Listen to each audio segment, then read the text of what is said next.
The next morning, Seaman Brooks woke before the alarm. His bunk, like everything on the USS Sentinel, was narrow, hard, and efficient. But he didn't mind. Not anymore. He dressed in silence and headed to the auxiliary systems bay, where Chief Wallace was already checking over the maintenance logs. "Morning, Chief," Wallace grunted without looking up. "You're early." Figured I'd double-check the rerouted coolant line before the next systems test. Wallace gave him a sideways glance. Smart. No more lectures. No more babysitting. That one word said everything. Brooks moved through the compartment with practiced precision. Every valve, every pressure gauge. He'd memorized it all. He'd learned the hard way what happened when you guessed instead of knew. By the time the ship's lights shifted to full brightness and the crew began their rotations, Brooks had already completed a full diagnostic sweep. As he returned to the control center, the air felt different. Respect didn't arrive with applause. On a submarine, it came in the form of unspoken nods. Space at the table. A second pair of eyes that watched your back, not because they had to, but because you'd earned it. Lieutenant Ramirez passed Brooks on the way to the sonar station. "Solid work yesterday," he muttered. "Commander said the thermal signature reroute might have saved the mission." "Just did my job, sir." Ramirez paused. "No. Yesterday you were your job." Brooks didn't smile, but something in his chest eased. It was starting to feel real. Like he wasn't the same rookie who had twisted the wrong valve just weeks before. And then, chaos returned. At 17:36 hours, a sudden vibration ran through the hull. Not a tremor, not contact. Something else, deeper, thicker. "Reactor room," Sullivan barked.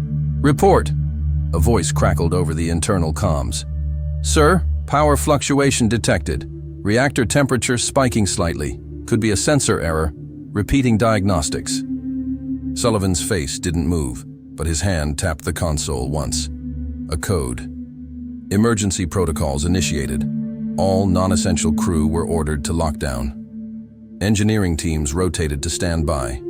Every sonar ping, every pressure shift was now magnified by the possibility that their own vessel was turning against them. Brooks was stationed with Hargrave, another junior sailor, in the forward maintenance conduit.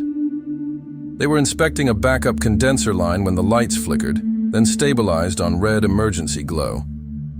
"System anomaly," Hargrave whispered. "That's not good." "Nope," Brooks muttered. He tapped his mic. "Bridge, this is..." "Brooks, we're near the primary intake junction. Anything you want us to check?" Sullivan's voice came through. "Stand by. Maintain silence unless critical." They waited. 2 minutes. 5. 10. Then a sharp pop echoed from the wall behind them.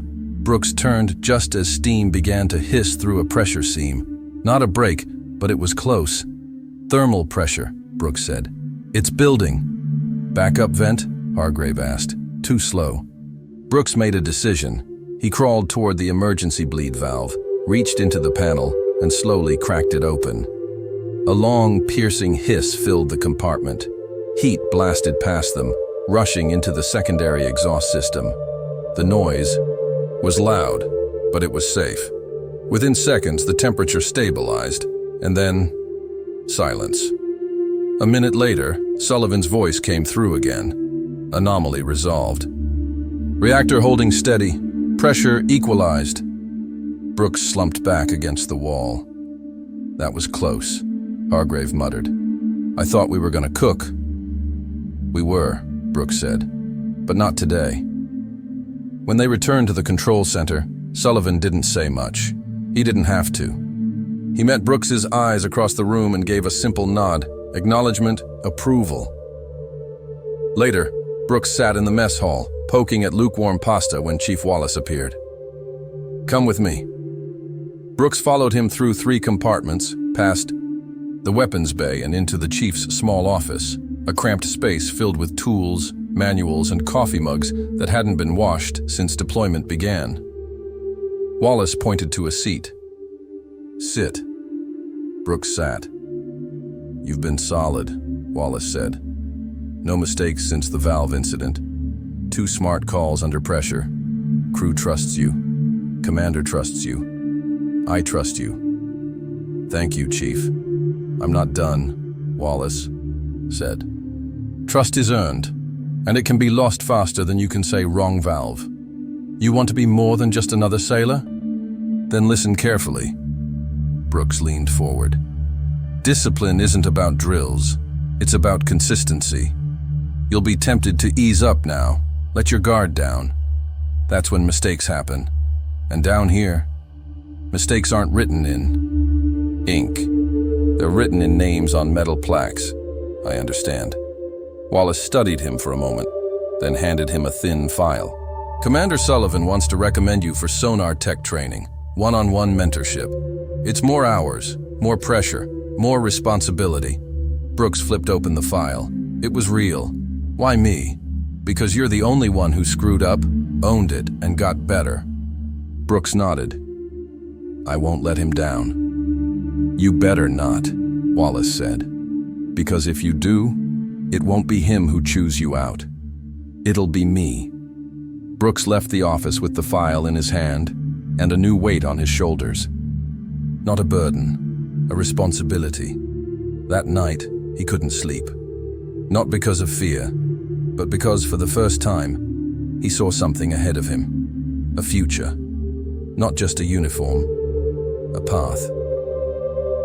In the quiet dark of his bunk, he opened the sonar manual and began to read, and miles above them, the ocean kept its secrets. The silence inside the USS Sentinel was sacred, every footstep muffled, every breath measured, every flicker of light dimmed beneath the crushing pressure of 600 feet of Atlantic water. That silence was suddenly broken. A rookie sailor turned. The wrong valve during a critical systems blackout drill. Alarms didn't sound, no lights flashed. But everyone in the control room froze, eyes shifting to the red light blinking on the master console. What happened next stunned the entire crew and taught one young man a lesson he would never forget. Let us know in the comments which branch of the military you admire most. Seaman Brooks stood wide-eyed, a cold sweat already forming on his brow. He knew he'd touched something he shouldn't have. A quarter turn of a valve. That's all it had taken. He hoped no one noticed, but they had. Every man in the control room had. Commander Sullivan stood like a statue near the helm, his hands clasped behind his back. His jaw tightened slightly, his eyes never leaving the system's monitor. For a moment, no one breathed. Then he spoke. Not with anger, not with force. "Freeze the drill." The room snapped to stillness. Lieutenant Ramirez halted the sonar sweep, and the engineer on deck lifted his hands from the console as if it had caught fire. Commander Sullivan turned slowly toward Brooks. "Step forward, Seaman." Brooks obeyed, his boots clicking louder than they should have on the metal deck. He swallowed, trying not to look down. "What did you just adjust?" Sullivan asked. Brooks hesitated. "Sir, It was valve 3A on the auxiliary coolant line. I thought..." "You thought," Sullivan cut him off. "This was a silent drill. Were you given an order to adjust anything?" "No, sir." Sullivan nodded. "Exactly." For 20 years, Commander Sullivan had commanded steel under the sea. He had seen training failures, torpedo malfunctions, and near collisions in Arctic waters.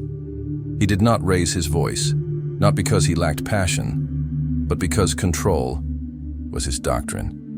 And now, in front of his crew, his silence said more than a shout ever could. Seaman Brooks, that adjustment would have diverted coolant from the reactor intake.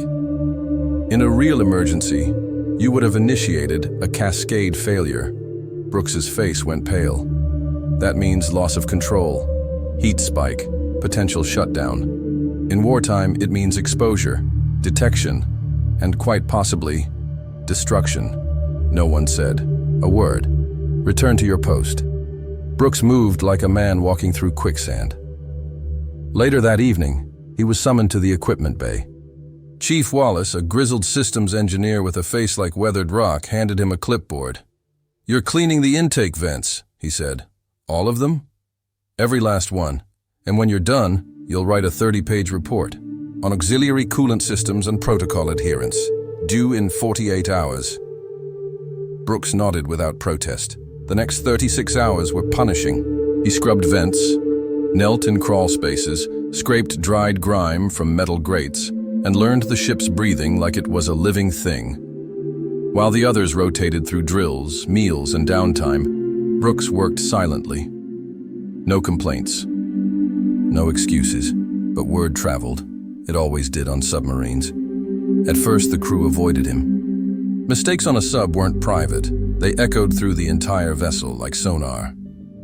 But gradually, something shifted. When Brooks returned to the mess hall for a midnight snack, someone slid him a fresh cup of coffee. Later, a fellow seaman handed him a spare pair of gloves for cleaning. Even Chief Wallace, gruff and unsmiling, gave him a nod when Brooks finished the final vent ahead of schedule. And then came the next test. The USS Sentinel was ordered into a deeper dive, tasked with monitoring foreign sub-activity in international waters near a disputed zone. It was a critical assignment. Silent running, zero error tolerance. Commander Sullivan stood in the control room as the dive commenced. "We'll be at 750 feet. No noise, no movement beyond essential systems. If we're detected, we retreat." "And we fail," the crew nodded. Eyes turned to their stations. And Brooks, assigned once again to auxiliary systems, took his post without hesitation. Hours passed. Then a faint tremor shook the hull. "Contact. Port side. 2 clicks." "Passive ping detected," the sonar officer whispered. The enemy knew, or at least suspected. A second ping followed. Closer.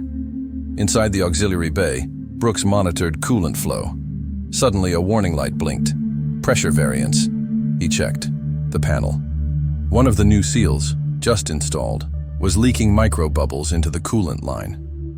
Enough to skew thermal readings and risk detection. He tapped the comm. "Commander, I've got a microfracture in the port line. If I don't reroute, it'll show on their thermal sensors." "Are you confident?" Brooks paused for a single breath. "Yes, sir. Proceed." Working in silence, Brooks engaged the secondary pump, rerouted flow, and clamped the faulty line with a custom-fitted lockout that Wallace had taught him 2 nights before. The bubbles stopped, the system leveled, thermal signature normalized. "Commander," Sullivan's voice came over the speaker. "Stabilization confirmed." The rest of the crew looked around. No sound. No further ping. Enemy contact faded from sonar. Brooks leaned back, letting out a breath he hadn't realized he was holding. 10 minutes later, he returned to the control room. No one clapped, no one cheered. But Sullivan turned to him. "Good work, Seaman." That was all. And that was everything. 3 days later, the USS Sentinel entered a high-alert mission zone, uncharted waters near the Greenland-Iceland Gap. The crew was tight, controlled, efficient. No laughter echoed through the corridors. No one moved without purpose.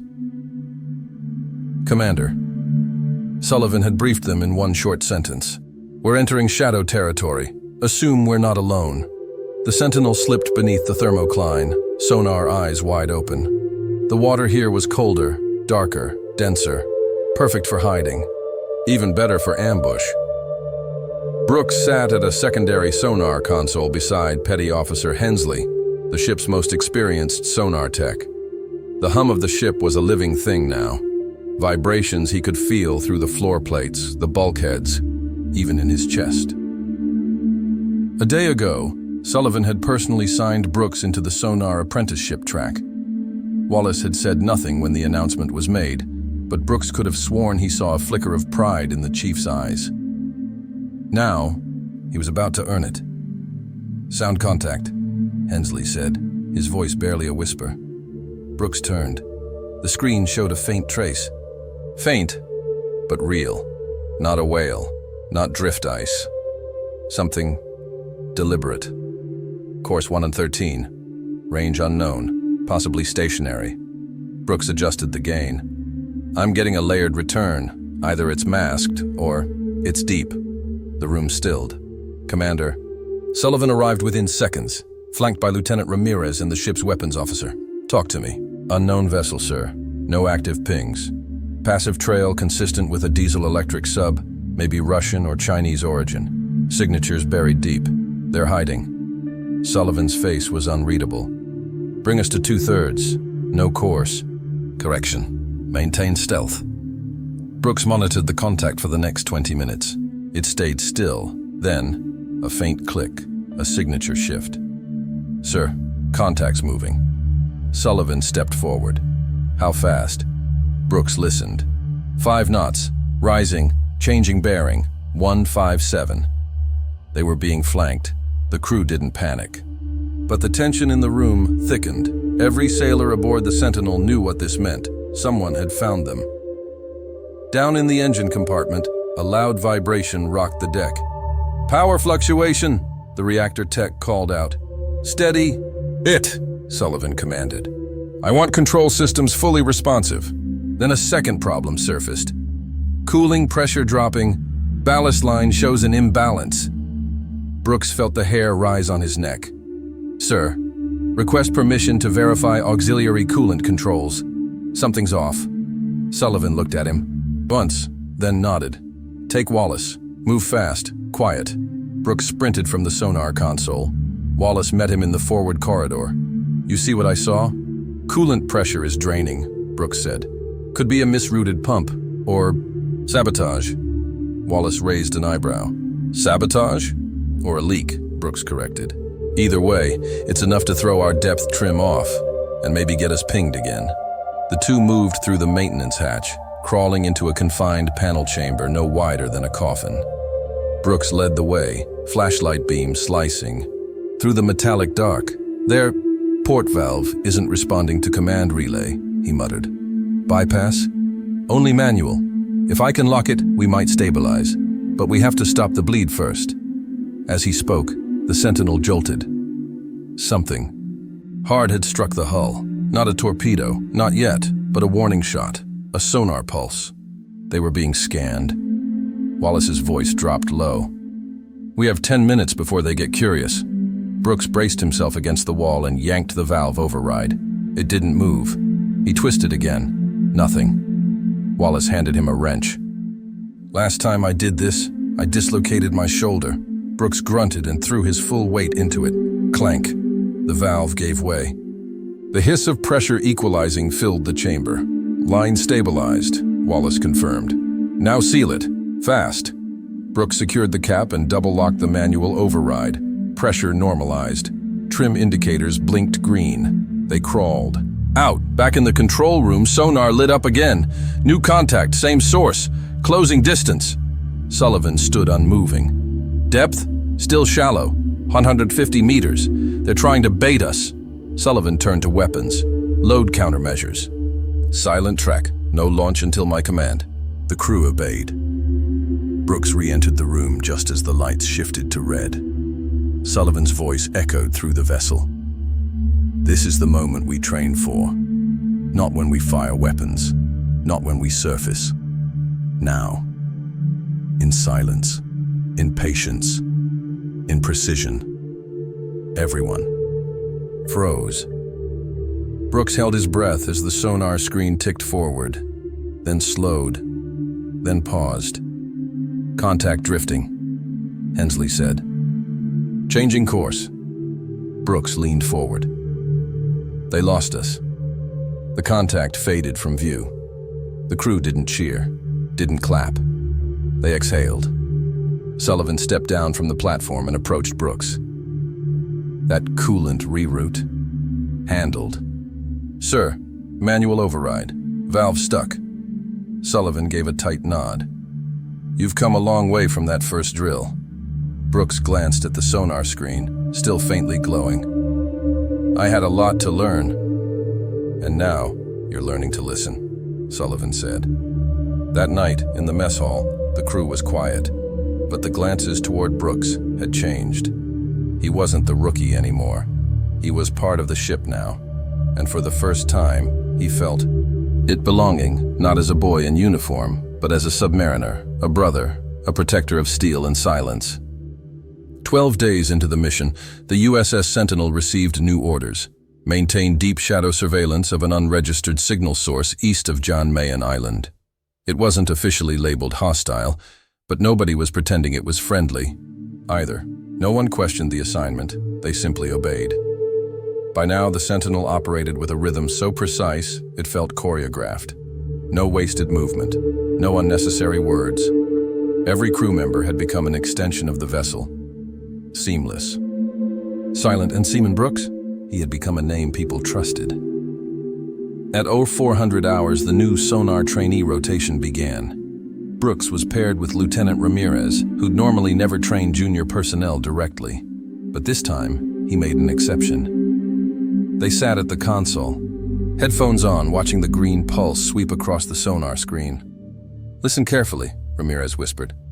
"It's not just about sound. It's about intent." Brooks adjusted the gain slightly, filtering out marine life and current noise. Then, something emerged. Faint, rhythmic, deliberate. "Pinging pattern," Brooks said. "Low frequency, not directional, it's passive.